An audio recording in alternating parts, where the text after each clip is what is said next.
Hello friend आप सभी को मेरे चैनल पे बहुत बहुत स्वागत है। तो फ्रेंड आज का जो वीडियो है this is exclusively for nursing student and paramedical trainees. तो फ्रेंड इस वीडियो में आज हम लोग जानेंगे कि लैप्रोस्कोपिक कोलेसिस्टेक्टोमी या फिर गॉल ब्लैडर का ऑपरेशन या फिर कोई भी लैप्रोस्कोपिक सर्जरी में क्या क्या इंस्ट्रूमेंट, बेसिक इंस्ट्रूमेंट क्या क्या यूज होता है, उसका क्या क्या नाम होता है, उसको कैसे पहचानना होता है और उसको कब कब यूज किया जाता है यानी इस्तेमाल किया जाता है, उसके बारे में आज हम लोग जानेंगे। और फ्रेंड हमेशा की तरह मैं आपसे रिक्वेस्ट करता हूँ कृपया चैनल को जरूर सब्सक्राइब करें और बेल आइकन को जरूर दबाइए।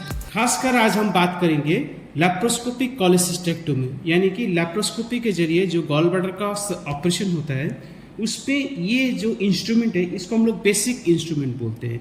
तो ये चीज़ जो होता है ये इंस्ट्रूमेंट होना चाहिए। अब शुरू करते हैं। सबसे पहले लैप्रोस्कोपिक कोलेसिस्टेक्टोमी जब शुरू होता है तब आपको कौन सा इंस्ट्रूमेंट सबसे पहले सर्जन को देना होता है तो उसके बारे में बात करेंगे। अब देखिए सबसे पहले जब भी ऑपरेशन शुरू होने से पहले सर्जन क्या करता है, इंसिजन देता है यानी कि छोटा सा कट लगाता है। उसके बाद इसको हम लोग बोलते हैं वेरिस नीडल। तो इसको जो है कि पेट के अंदर सर्जन डालता है। तो ये जो वेरिस नीडल है तो इसके साइड में देखिए यहाँ पे ये ऐसा करके ये है, इसको हम लोग टर्न कर सकते हैं। इसको देखिए ऐसा, ये देखिए इसको। तो ये जैसे ये ऐसा इस तरह से होता है तो ये खुल जाता है और फिर इस तरफ मुड़ने से ये बंद हो जाता है। हम लोग ये जो वेरिस नीडल है इसको ये नीडल के जरिए हम लोग कार्बन डाइऑक्साइड देते हैं यानी कि इसको हम लोग बोलते हैं न्यूमोपेरिटोनियम क्रिएट करने के लिए यहाँ से हम लोग गैस देते हैं जो कि सबसे ज़्यादा कॉमनली यूज होता है कार्बन डाइऑक्साइड। कभी कभी कोई सर्जन क्या करता है डायरेक्ट ये ट्रोकार को डाल देता है। ट्रोकार को डाल के फिर इस साइड से भी न्यूमोपेरिटोनियम बनाने के लिए यानी कि पेरिटोनियम को लिफ्ट करने के लिए, एब्डोमेन में हवा डालने के लिए, कार्बन डाइऑक्साइड डालने के लिए डायरेक्ट इससे भी यूज करते हैं। अब देखिए मेरे पास जो ये सामान है तो इसको हम लोग बोलते हैं सेफ्टी ट्रोकर। यहाँ पे देखिए इसको आप प्रेस करेंगे तो ये अंदर चला जाएगा। तो ये सेफ्टी ट्रोकर इसलिए बोलते हैं कि ये जो है इंटेस्टाइन हो, अंदर का जो हमारा पेट का अंदर जो वाइटल स्ट्रक्चर होता है उसको इंजरी होने से प्रिवेंट करने की एम से इसके हिसाब से इसको बनाया गया है। तो इसीलिए इसको हम लोग सेफ्टी ट्रोकर बोलते हैं। अब देखिए ट्रोकर में जो है इसमें बहुत सारा चीज़ है। इसको हम लोग ऐसा खोल सकते हैं। देखिए इसको ऐसा खोलना होता है, इस तरह से हम लोग खोलते हैं। यहाँ पे इसको लगाने के बाद इसको हम लोग ऐसा लगाते हैं।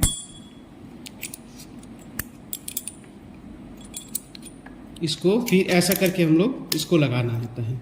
अब देखिए ये है, इसको हम लोग बोलते हैं वॉशर। तो ये वॉशर हमेशा लगाना चाहिए, अदरवाइज नहीं लगाएंगे तो यहाँ से हवा लीक होने का संभावना होता है। इसको हम लोग बोलते हैं 10 mm ट्रोकर। अब देखिए ये जो 10 mm का ट्रोकर है ये सबसे पहले जब घुस जाता है तो यहाँ से कंटिन्यूस हवा देना होता है, कार्बन डाइऑक्साइड इंसफुलेट करना होता है। उसके बाद देखिए ये मेरे पास जो है इसको हम लोग कैमरा बोलते हैं। इसमें लाइट सोर्स यहाँ से लगता है, लाइट सोर्स यहाँ से लगता है और यहाँ पे एक कैमरा होता है। देखिए यहाँ पे एक कैमरा है, इसको कैमरा बोलते हैं। तो उसके बाद सबसे पहले इसको हम लोग इस कैमरा में ये इसको ट्रोकर से इस कैमरा को हम लोग ऐसा करके घुसाते हैं। ये घुस गया इस तरह से। फिर इसके बाद फिर दूसरा जो 10 mm का जो ट्रोकर होता है वो अंडर विजन, इसको देख के अंडर विजन आपको ये सर्जन जो होता है वो पंक्चर करता है। दूसरा फिर होल बनाता है एब्डोमेन में। तो ये दूसरा जो 10 mm का पोर्ट है तो ये पहले लाइट सोर्स और कैमरा अंदर जाने के बाद ही इसको घुसाना होता है। तो सर्जन जब इसको घुसाएगा उसके बाद फिर ये जो है इसको हम लोग रिड्यूसर बोलते हैं। इसको ध्यान से देखिए, दिस इज कॉल्ड रिड्यूसर। इसको हम लोग मेरीलैंड बोलते हैं। देखिए ये इसको मेरीलैंड बोलते हैं यहाँ पे, ये देखिए इसको दिस इज कॉल्ड मेरीलैंड। देखिए मेरीलैंड बोलते हैं इसको। फिर मेरीलैंड को फिर रिड्यूसर के अंदर से इस तरह से डालना होता है। अगर आप रिड्यूसर नहीं डाल के डायरेक्ट मेरीलैंड को 10 mm पोर्ट में घुसाएंगे तो ये एकदम अनस्टेबल हो जाएगा।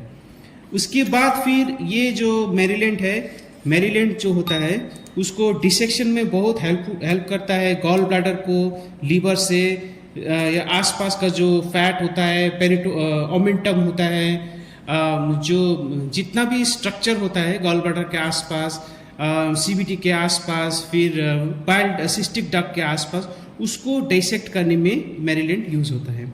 अब देखिए यहाँ पे यहाँ पे जो एक पॉइंट है, इससे हम लोग मोनोपोलर को कनेक्ट करते हैं, तो इसको हम लोग बोलते हैं मैरीलैंड। तो सबसे पहले हो गया वेरिसिस नीडल, जिसको हम लोग न्यूमोपेरिटोनियम क्रिएट करते हैं, बनाते हैं। उसके बाद फिर 10 mm का ट्रोकार, उसके अंदर light source with camera light source. उसके बाद फिर दूसरा हम लोग 10 mm का पोर्ट यूज करते हैं, उसमें रिड्यूसर डाल के फिर एक्चुअल इंस्ट्रूमेंट हम लोग यहाँ पे, इसको हम लोग बोलते हैं मैरीलैंड, तो ये डालते हैं। अब देखिए ये जो रिड्यूसर हैं वो अगर कोई भी ट्रोकार के अंदर से अगर कोई भी जैसे फॉर्सेप्स हो, फिर ग्रास्पर हो, ये सब डालने के लिए ये रिड्यूसर डाल के फिर इसको अंदर से हम लोग को ये सब घुसाना होता है। अब देखिए ये दूसरा है, इसको हम लोग बोलते हैं 5 mm ट्रोकार। तो इसमें रिड्यूसर का जरूरत नहीं होता है, इसमें हम लोग डायरेक्ट कोई भी जो फॉर्सेप्स हो, हुक हो, उसको हम लोग इस तरह से घुसा सकते हैं। देखिए इस तरह से जा सकता है, तो इसको हम लोग हुक भी बोलते हैं। ये भी डिसेक्शन में काम आता है, यानी कि गॉल ब्लैडर का आसपास जो चीज़ भी चिपका हुआ होता है उसको छुटाने में ये मदद करता है। साथ में ये मोनोपोलर कॉटरी करने में भी ये मदद करता है। So this is called hook. इसके बाद ये जो है हमारा, इसको हम लोग, दिस इज कॉल्ड अ ग्रास्पर। देखिए इसको दिस इज कॉल्ड अ ग्रास्पर। तो ग्रैप्स करने के बाद ये लूज ना हो जाए, तो इसके लिए यहाँ पे एक लॉक भी दिया हुआ है, इसको ये हम लोग ऐसा करके इसको लॉक कर सकते हैं, तो ये पूरा लॉक हो जाता है। देखिए नाउ इट्स लॉक। तो ये कभी कभी गॉल ब्लैडर को पकड़ने के लिए आसपास का जो स्ट्रक्चर होता है, ओमेंटम होता है, या फिर कोई भी टिश्यूज वगैरह हो, उसको होल्ड करने के लिए हम लोग ये ग्रास्पर यूज करते हैं। तो उसके बाद ये होता है, इसको हम लोग सीजर बोलते हैं। देखिए इसको सीजर बोलते हैं। सिस्टिक डक्ट को काटने के लिए, कोई भी स्ट्रक्चर को काटने के लिए इसको हम लोग यूज करते हैं। Now this is called a suction. तो ये जो पार्ट है, ये सक्शन को, इसका हम लोग नोजल बोलते हैं। इसको प्रेस करेंगे तो ये ओपन हो जाएगा, इसको छोड़ेंगे तो फिर ये बंद हो जाएगा। तो एक पार्ट यहाँ, ये जो है, यहाँ से हम लोग वाटर सोर्स लगाते हैं, कोई भी सलाइन हो जो कि इरिगेशन के लिए हम लोग यूज करते हैं। This is a suction. फिर इसको हम लोग बोलते हैं clip applicator. This is called clip applicator. 400 mm clip applicator, 300 mm clip applicator भी होता है। तो ये हमारे पास एक क्लिप है, this yellow is 400 mm and this green is 300 mm। तो 400 एंड 300 mm के लिए अलग अलग क्लिप एप्लीकेटर आता है। Now this is called a gall bladder extractor. इससे हम लोग गॉल ब्लैडर जब छूट जाता है लीवर बेड से, तो गॉल ब्लैडर को निकालने के लिए हम लोग इसको, गॉल ब्लैडर का कोई भी पार्ट को ऐसा पकड़ के हम लोग इसको खींचते हैं। This is called gall bladder extractor.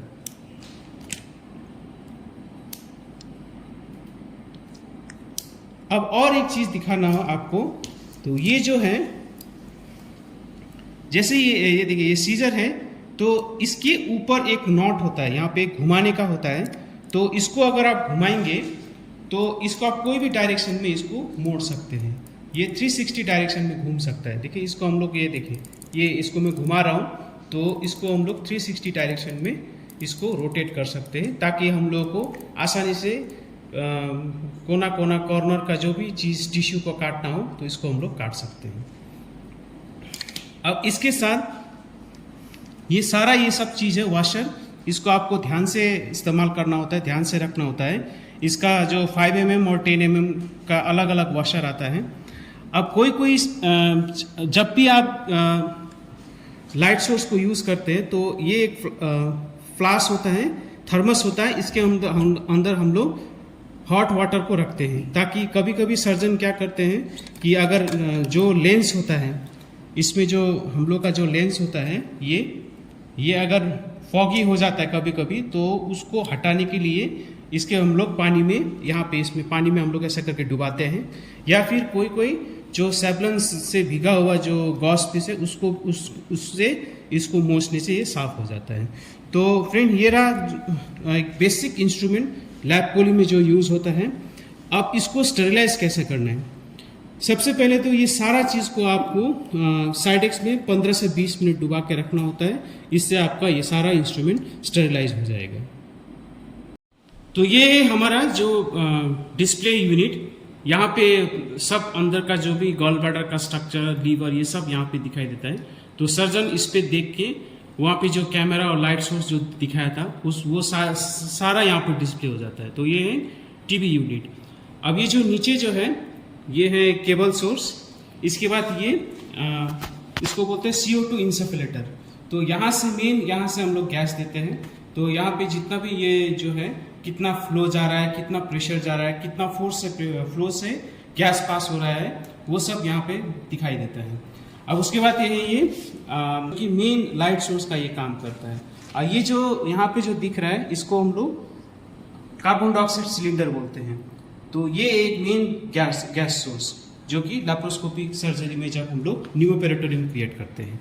तो ये सारा इंस्ट्रूमेंट काफ़ी महंगा होता है, very expensive. You have to handle it very carefully. अब फ्रेंड्स, जब भी आपका जो लैप्रोस्कोपिक कॉलेसिस्टेक्टोमी गॉल ब्लैडर का ऑपरेशन जब खत्म हो जाता है तो आपको इंस्ट्रूमेंट को अच्छी तरह से धोना है। तो देखिए ये एक मेन जो सॉल्यूशन होता है जो कि इस इंस्ट्रूमेंट जो भी लैप्रोस्कोपिक सर्जरी जो खत्म हो जाने के बाद इंस्ट्रूमेंट को ये सॉल्यूशन से धोना होता है। इसको हम लोग बोलते हैं इंस्ट्रूजाइन। अब देखिए इसको लेना कैसा है, 16 ml इसको लेना है 1 लीटर पानी में। उसके बाद मिनिमम आपको 10 से 15 मिनट ये सारा जो लैब इंस्ट्रूमेंट का जो जितना भी ये इंस्ट्रूमेंट है यहाँ पे जो दिखाई दे रहा है इसको सबको डुबा के रखना है। डुबा के रखने के बाद फिर आपको इसको अच्छी तरह से धोना है। इसके बाद फिर आपको ड्राई करके फिर साइडेक्स में हो या फिर फॉर्मेलिन चैम्बर में हो इसको रख देना है।